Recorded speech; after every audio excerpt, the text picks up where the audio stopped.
নমস্কাৰ, আজি হৈছে 14 অক্টোবৰ মঙলবাৰ। এই মুহূৰ্তত সমগ্ৰ ৰাজ্যবাসীৰ বাবে আহি পৰিছে আজি সন্ধিয়াৰ বহুকেইটা ডাঙৰ খবৰ। এই মুহূৰ্তত জনাইছোঁ আজিৰ প্ৰথমটো খবৰেই সমগ্ৰ ৰাজ্যবাসীৰ বাবে এটি ডাঙৰ খবৰ, বিগ ব্ৰেকিং নিউজ। আজি ম্যাদ উকলিব শ্যামকানু মহন্ত আৰু সিদ্ধাৰ্থ শৰ্মাৰ CIDৰ জিম্মাৰ। হয়, ঠিকেই শুনিছে, আজি ম্যাদ উকলিব দুই অভিযুক্তৰ। এই মুহূৰ্তৰ খবৰ জনাইছোঁ সমগ্ৰ ৰাজ্যবাসীক। শ্যামকানু মহন্ত আৰু সিদ্ধাৰ্থ শৰ্মাৰ 14 দিনৰ জিম্মাৰ আজি ম্যাদ উকলিব। আজি দুয়োকে হাজিৰ কৰা হ'ব মুখ্য ন্যায়িক দণ্ডাধীশৰ আদালতত। দুই অভিযুক্তৰ পৰৱৰ্তী ঠিকনাক লৈ সৃষ্টি হৈছে বহুত জল্পনা কল্পনা। কোনখন কাৰাগাৰত শ্যামকানু আৰু সিদ্ধাৰ্থক ৰাখিব তাক লৈও চলিছে এক বিশেষ চিন্তা চৰ্চা। আৰক্ষীয়ে ন্যায়িক জিম্মাত প্ৰেৰণৰ বাবে আবেদন জনোৱাৰ সম্ভাৱনা অধিক আৰু বিপৰীতে দুই অভিযুক্তই জামিনৰ বাবেও আবেদন জনোৱাৰ সম্ভাৱনা আছে আৰু জামিন নাকচ হ'লে দুয়োকে জেল হাজত লৈ প্ৰেৰণ কৰিব আদালতে। মুহূৰ্তৰ খবৰ জনাইছোঁ সমগ্ৰ ৰাজ্যবাসীক। আজি ম্যাদ উকলিব দুই অভিযুক্ত শ্যামকানু মহন্ত আৰু সিদ্ধাৰ্থ শৰ্মা CIDৰ জিম্মাৰ পৰা ম্যাদ উকলিব। শ্যামকানু মহন্ত আৰু সিদ্ধাৰ্থ শৰ্মাৰ 14 দিনৰ জিম্মাৰ আজি ম্যাদ উকলিব। আজি ম্যাদ উকলিব দুই অভিযুক্তৰ। শ্যামকানু মহন্ত আৰু সিদ্ধাৰ্থ শৰ্মাক কোনখন কাৰাগাৰত ৰখা হ'ব তাক লৈ এতিয়া চিন্তা চৰ্চা অব্যাহত আছে আৰু আজিয়ে দুয়োকে হাজিৰ কৰোৱা হ'ব মুখ্য ন্যায়িক দণ্ডাধীশৰ আদালতত আৰু দুই অভিযুক্তৰ পৰৱৰ্তী ঠিকনাক লৈ সৃষ্টি হৈছে বহুত জল্পনা কল্পনা আৰু কোনখন কাৰাগাৰত শ্যামকানু আৰু সিদ্ধাৰ্থক ৰাখিব তাক লৈ চলিছে এক বিশেষ চিন্তা চৰ্চা। এই মুহূৰ্তত জনাইছোঁ আজিৰ দ্বিতীয় নম্বৰ খবৰটো ৰাজ্যবাসীৰ বাবে আৰু এটি ডাঙৰ খবৰ, বিগ ব্ৰেকিং নিউজ। অৱশেষত CIDৰ কাৰ্যালয়ত উপস্থিত হৈছে তন্ময় ফুকন আৰু অভিমন্যু তালুকদাৰ। হয়, ঠিকেই শুনিছে, ছিংগাপুৰ অসম এছ'চিয়েশ্যনৰ সভাপতি অভিমন্যু তালুকদাৰ উপস্থিত হৈছে CIDৰ কাৰ্যালয়ত। এই মুহূৰ্তৰ খবৰ জনাইছোঁ সমগ্ৰ ৰাজ্যবাসীক। ছিংগাপুৰৰ পৰা গুৱাহাটী পালেহি তন্ময় ফুকন আৰু অভিমন্যু তালুকদাৰ। ছিংগাপুৰত য়ৰ্ড পাৰ্টি দিছিল তন্ময় ফুকনে আৰু অভিমন্যু তালুকদাৰ আছিল ছিংগাপুৰ অসম এছ'চিয়েশ্যনৰ সভাপতি। মুহূৰ্তৰ খবৰ জনাইছোঁ সমগ্ৰ ৰাজ্যবাসীক। জুবিন গাৰ্গৰ মৃত্যুৰ ঘটনাৰ অন্যতম প্ৰত্যক্ষদৰ্শী দুই প্ৰৱাসী অসমীয়া হাজিৰ হৈছে, অৰ্থাৎ উপস্থিত হৈছে CIDৰ কাৰ্যালয়ত। অৱশেষত CIDৰ কাৰ্যালয়ত দেখিবলৈ পোৱা গৈছে তন্ময় ফুকন আৰু অসম এছ'চিয়েশ্যনৰ সভাপতি অভিমন্যু তালুকদাৰক। আৰু ছিংগাপুৰৰ পৰা গুৱাহাটী পালেহি তন্ময় আৰু অভিমন্যু। আৰু কেতিয়া জুবিন গাৰ্গে ন্যায় লাভ কৰিব তাক লৈ এতিয়া জুবিন অনুৰাগীৰ মাজত প্ৰশ্ন উঠিছে। আৰু ছিংগাপুৰত য়ৰ্ড পাৰ্টি দিছিল তন্ময় ফুকনে আৰু অভিমন্যু তালুকদাৰ ছিংগাপুৰ অসম এছ'চিয়েশ্যনৰ সভাপতি আছিল। আহিছোঁ পৰৱৰ্তী খবৰৰ মাজলৈ। ৰাজ্যবাসীৰ বাবে আৰু এটি ডাঙৰ খবৰ, SITয়ে আলোচনাৰ বাবে মাতিছিল 20 জন বিশিষ্ট ব্যক্তিক আৰু কোন কোন যাব SITৰ বৈঠক লৈ। এই মুহূৰ্তৰ খবৰ জনাই যাম সমগ্ৰ ৰাজ্যবাসীক। SITয়ে জুবিন গাৰ্গৰ মৃত্যুৰ তদন্ত অৰ্থাৎ ন্যায়ৰ বাবে আলোচনাৰ বাবে মাতিছিল 20 জন বিশিষ্ট ব্যক্তিক, কিন্তু অধিকাংশ লোকৰে SITৰ আলোচনালৈ নোযোৱাৰ সিদ্ধান্ত। হয়, ঠিকেই শুনিছে, 20 জনৰ ভিতৰত মাত্ৰ 6 জনহে SITৰ কাৰ্যালয়লৈ যোৱাৰ সম্ভাৱনা আৰু শেষত 6 জন ব্যক্তিৰহে SITৰ বৈঠকলৈ যোৱাৰ সম্ভাৱনাৰ খবৰ আহি পৰিছে। আৰু কোন কোন যাব SITৰ বৈঠকলৈ আমি জনাই যাম সবিশেষ। 1 নম্বৰত অতনু ভূঞা, 2 নম্বৰত যোৱাৰ সম্ভাৱনা শিৱানু বৰা, 3 নম্বৰত যোৱাৰ সম্ভাৱনা প্ৰাঞ্জল শইকীয়া, 4 নম্বৰত যোৱাৰ সম্ভাৱনা হিতেশ বৰুৱা, 5 নম্বৰত সঞ্জীৱ ফুকন আৰু 6 নম্বৰত শুভ্ৰ কিংকৰ গোস্বামী।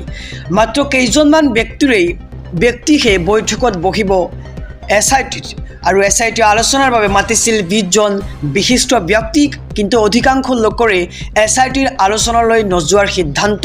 শেষত 6 জন ব্যক্তিহে SITৰ বৈঠকলৈ যোৱাৰ সম্ভাৱনা। আহিছোঁ আন এক খবৰৰ মাজলৈ। ৰাজ্যবাসীৰ বাবে আৰু এটি ডাঙৰ খবৰ, বিগ ব্ৰেকিং নিউজ। গৰিমা শইকীয়া গাৰ্গে বিচৰা 10 দিনৰ এটা দিন উকলিল। মাত্ৰ 9 দিনৰ ভিতৰত সম্ভৱ হ'বনে জুবিন গাৰ্গৰ ন্যায়? এই মুহূৰ্তৰ খবৰ জনাইছোঁ সমগ্ৰ ৰাজ্যবাসীক। গৰিমা শইকীয়া গাৰ্গে বিচৰা 10 দিনৰ এটা দিন গ'ল। আৰু মাত্ৰ 9 দিনৰ ভিতৰত সম্ভৱ হ'বনে জুবিন গাৰ্গক ন্যায় দিয়াটো, তাক লৈ প্ৰশ্ন উঠিছে সৰ্বত্ৰে। 10 দিনৰ ভিতৰত ন্যায় বিচাৰি সামাজিক মাধ্যমত পোষ্ট গৰিমা শইকীয়া গাৰ্গৰ। আইনৰ সময়সীমাৰ ভিতৰতে সম্পূৰ্ণ হ'ব জুবিন গাৰ্গৰ ঘটনাৰ তদন্ত। সময়সীমাৰ ভিতৰতে আদালতত দাখিল কৰা হ'ব প্ৰতিবেদন। ছিংগাপুৰ কৰ্তৃপক্ষৰ সৈতে আইনী প্ৰক্ৰিয়াৰে যোগাযোগ অব্যাহত ৰখা হৈছে। ইতিমধ্যে যাৱতীয় অনুমতি পালেই তদন্তৰ বাবে ছিংগাপুৰলৈ যাব অসম আৰক্ষী। জুবিন গাৰ্গৰ ঘটনাৰ তদন্তৰ সন্দৰ্ভত SITৰ মুৰব্বী মুন্না প্ৰসাদ গুপ্তাৰ এই মন্তব্য। এই মুহূৰ্তৰ খবৰ জনাইছোঁ ৰাজ্যবাসীক। গৰিমা শইকীয়া গাৰ্গে বিচৰা 10 দিনৰ এটা দিন গ'ল আৰু মাত্ৰ 9 দিনত সম্ভৱ হ'বনে জুবিন গাৰ্গক ন্যায় দিয়াটো, তাক লৈ প্ৰশ্ন উঠিছে। আৰু আপোনালোকৰ মতে কি, এই 10 দিনত জুবিন গাৰ্গে ন্যায় পাব নে ন্যায় নাপায় জনাওক আমাৰ কমেণ্ট বক্সত। 10 দিনৰ ভিতৰত ন্যায় বিচাৰি সামাজিক মাধ্যমত গৰিমা শইকীয়া গাৰ্গৰ এক বিশেষ পোষ্ট দেখিবলৈ পোৱা গৈছে। আইনৰ সময়সীমাৰ ভিতৰতে সম্পূৰ্ণ হ'ব জুবিন গাৰ্গৰ ঘটনাৰ তদন্ত। আৰু এই মন্তব্য কৰিছে SITৰ মুৰব্বী মুন্না প্ৰসাদ গুপ্তাই। সময়সীমাৰ ভিতৰতে আদালতত দাখিল কৰা হ'ব এক বিশেষ প্ৰতিবেদন। ছিংগাপুৰ কৰ্তৃপক্ষৰ সৈতে আইনী প্ৰক্ৰিয়াৰে যোগাযোগ অব্যাহত ৰখা হৈছে। আহিছোঁ অন্য এক খবৰৰ মাজলৈ। ৰাজনৈতিক প্ৰেক্ষাপটৰ এটি ডাঙৰ খবৰ। কাৰ হাতত কি বিভাগ? হাগ্ৰামা মহিলাৰীয়ে বিতৰণ কৰিলে দপ্তৰ। এই মুহূৰ্তৰ খবৰ জনাইছোঁ সমগ্ৰ ৰাজ্যবাসীক। BTCৰ 12 কাৰ্যবাহী সদস্যক দপ্তৰ বিতৰণ আজিৰ দিনটোত। হাগ্ৰামা মহিলাৰীয়ে বিতৰণ কৰিলে দপ্তৰ। 6টা দপ্তৰ নিজৰ হাতত ৰাখিলে BTC প্ৰধান হাগ্ৰামা মহিলাৰীয়ে। হাগ্ৰামা মহিলাৰীৰ হাতত আছে PWD পঞ্চায়ত আৰু গ্ৰামোন্নয়ন বিভাগ, বিত্ত, যুৱ কল্যাণ, জনজাতি উন্নয়ন, সাংস্কৃতিক পৰিক্ৰমা বিভাগ আৰু উপমুখ্য কাৰ্যবাহী ৰিহন দৈমাৰী কৃষি বিভাগ। কাৰ্যবাহী সদস্য মৃত্যুঞ্জয় ব্ৰহ্মক পৰিবহণ বিভাগ দিয়া হৈছে আৰু মুনমুন ব্ৰহ্মক নগৰ উন্নয়ন আৰু ৰবিৰাম নাৰ্জাৰীক দিয়া হৈছে শিক্ষা বিভাগ। আৰু দেৰ হাছান বসুমতাৰীক স্বাস্থ্য আৰু পৰিয়াল কল্যাণ দিয়া হৈছে আৰু প্ৰকাশ বসুমতাৰীক সমাজ কল্যাণ, লগতে পানীৰাম ব্ৰহ্মক দিয়া হৈছে বন আৰু বন্যপ্ৰাণী বিভাগ। ধীৰাজ বৰগোহাঞিক ভূমি সংৰক্ষণ আৰু আইনী পৰিমাপ, বেগম আখতাৰা আহমেদক জনস্বাস্থ্য কাৰিকৰী বিভাগ দিয়া হৈছে আৰু আগুচতীয়া টিগ্গাক পশুপালন আৰু পশু চিকিৎসা বিভাগ দিয়া হৈছে আৰু গণেশ কছাৰীক জলসিঞ্চন, ফ্ৰেছ মুছাহাৰীক দিয়া হৈছে জলসম্পদ বিভাগটো আৰু লোমশ্ৰাও দৈমাৰীক ভূমি ৰাজহ আৰু দুৰ্যোগ প্ৰশমন দিয়া হৈছে। আৰু BTCৰ 12 কাৰ্যবাহী সদস্যক আজি দপ্তৰ বিতৰণ কৰিছে BTC চিফ হাগ্ৰামা মহিলাৰীয়ে।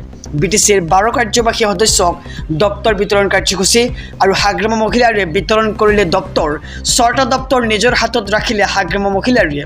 হাগ্ৰামা মহিলাৰীৰ হাতত আছে PWD পঞ্চায়ত আৰু গ্ৰামোন্নয়ন বিভাগ, বিত্ত, যুৱ কল্যাণ, জনজাতি উন্নয়ন, সাংস্কৃতিক পৰিক্ৰমা বিভাগ আৰু উপমুখ্য কাৰ্যবাহী ৰিহন দৈমাৰীক দিয়া হৈছে কৃষি বিভাগ। আহিছোঁ আন এক খবৰৰ মাজলৈ। সমগ্ৰ ৰাজ্যবাসীৰ বাবে আৰু এটি ডাঙৰ খবৰ, বিগ ব্ৰেকিং নিউজ। এটা ফোন কলতেই লাভ কৰিব অৰুণোদয় আঁচনিৰ ধন। একাউণ্টত ধন নসোমোৱা মহিলাৰ বাবে আহি পৰিছে এক ডাঙৰ সুযোগ, ভাল খবৰ। এই মুহূৰ্তৰ খবৰ জনাইছোঁ। এটা ফোন কলতে লাভ কৰিব আপুনি অৰুণোদয় আঁচনিৰ ধন। বহু মহিলাৰ একাউণ্টত সোমোৱা নাই অৰুণোদয় আঁচনিৰ ধন। আৰু যদিহে আপোনালোকৰ একাউণ্টতো ধন সোমোৱা নাই তেন্তে কমেণ্ট বক্সত কমেণ্ট কৰি জনাওক। আৰু অৰুণোদয়ৰ ধন নোপোৱা মহিলাৰ বাবে মুকলি কৰা হৈছে বিশেষ নম্বৰ। 7 অক্টোবৰত আপুনি একাউণ্টত লাভ কৰা নাই নেকি ধন, জনাওক আমাৰ কমেণ্ট বক্সত আৰু আমি দিয়া নম্বৰত যোগাযোগ কৰক। ধন নোপোৱাসকলৰ বাবে চৰকাৰৰ হেল্পলাইন নম্বৰ মুকলি। সমস্যা নাইকিয়া কৰিবৰ বাবে থাকিব সুকীয়া অৰুণোদয় হেল্প ডেস্ক আৰু ধন নোপোৱাসকলে পোনপটীয়াকৈ দিব পাৰিব সেই নম্বৰৰ জৰিয়তে অভিযোগ। আৰু ৰাজ্যৰ বিত্ত বিভাগে মুকলি কৰিলে এই হেল্পলাইন নম্বৰ। টল ফ্ৰী নম্বৰটো হৈছে 1800-202-6256। আপোনালোকে স্ক্ৰীনশ্বট লৈ লওক অথবা আপুনি ভিডিঅ'খনৰ পৰা লিখি লওক।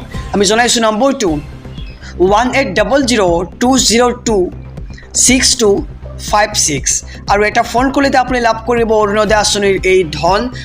বহু মহিলাৰ একাউণ্টত সোমোৱা নাই অৰুণোদয় আঁচনিৰ ধন আৰু আপোনালোকৰ একাউণ্টতো অৰুণোদয় আঁচনিৰ ধন সোমোৱা নাই নেকি, জনাওক আমাৰ কমেণ্ট বক্সত।